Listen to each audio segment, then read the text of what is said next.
Fala família Expansão, tudo bem com vocês? Mais um episódio da série sobre a redenção. Hoje, o 5º episódio dessa série.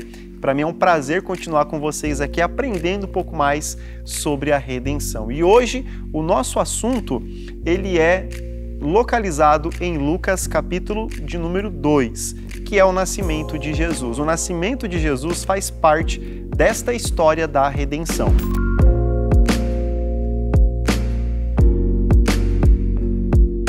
Para falarmos sobre esse nascimento, a gente precisa entender um pouquinho do contexto histórico também da época. Os estudiosos chamam esse período de plenitude dos tempos, onde o cenário estava preparado para que o Evangelho, o Filho de Deus viesse, o Evangelho fosse pregado e se espalhasse para todas as nações. E o contexto que Israel está vivendo agora é um contexto onde eles são subjugados. Quem domina Israel é Roma. Roma domina boa parte do mundo conhecido na época, das potências conhecidas na época. E nesse cenário de domínio, de censo e até de opressão, é que Jesus vem e nasce. Então aqui a gente já consegue extrair uma lição bem legal e importante, que é no momento talvez de maior pressão ou de maior opressão, é que sempre milagres acontecem. E o milagre do nascimento de Jesus é um fato que a palavra de Deus nos mostra nos evangelhos,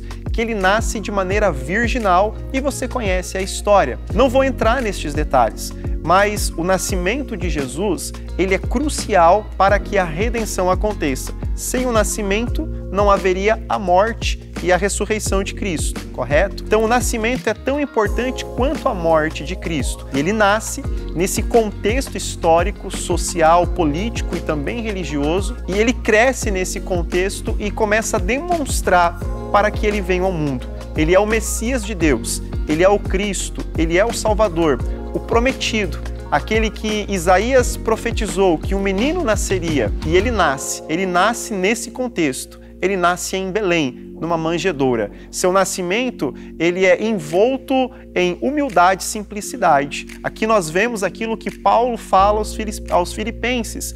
Ele esvaziou-se de sua glória, se humilhou e na posição de servo, ele veio na carne como nós, sofrendo aflições, tendo necessidades, experimentou a vida que nós experimentamos, para que ele pudesse, de fato, ser um sumo sacerdote, como o livro de Hebreus apresenta, que pudesse se compadecer das nossas necessidades, que entenda de fato quais são as nossas aflições, que entenda de fato quais são as nossas dificuldades, os nossos pontos fortes e pontos fracos. Jesus, ele nasceu e a encarnação de Jesus, ela é tão necessária quanto a própria obra e o plano de salvação, porque sem a encarnação, Cristo não seria um representante da humanidade. E sem ser o Deus que encarnou, Cristo também não poderia apresentar um sacrifício aceitável para o Senhor. Então entende que o nascimento de Jesus e a sua encarnação, ela está totalmente ligada com o plano de redenção,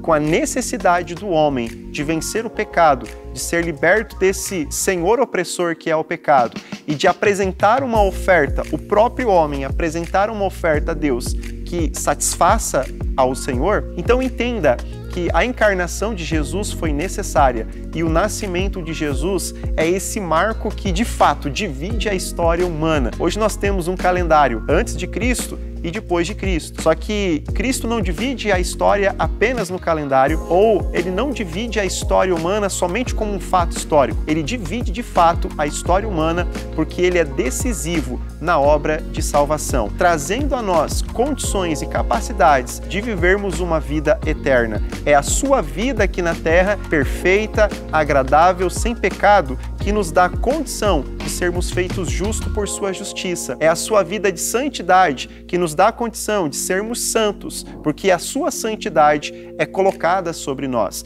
Aquilo que João escreve no capítulo 1, todos aqueles que receberam o Senhor Jesus, estes foram feitos filhos de Deus. Ele tem o poder de nos transformar em filhos de Deus. Outrora perdidos, hoje achados e filhos de Deus. Se você gostou desse conteúdo, continua conosco para a próxima semana. Comente aqui embaixo o que você achou desse vídeo e nós vamos interagir com você. E não se esqueça, nossa Conex, em novembro, vai acontecer aqui na sede mundial e eu espero por você. Até semana que vem, em nome de Jesus.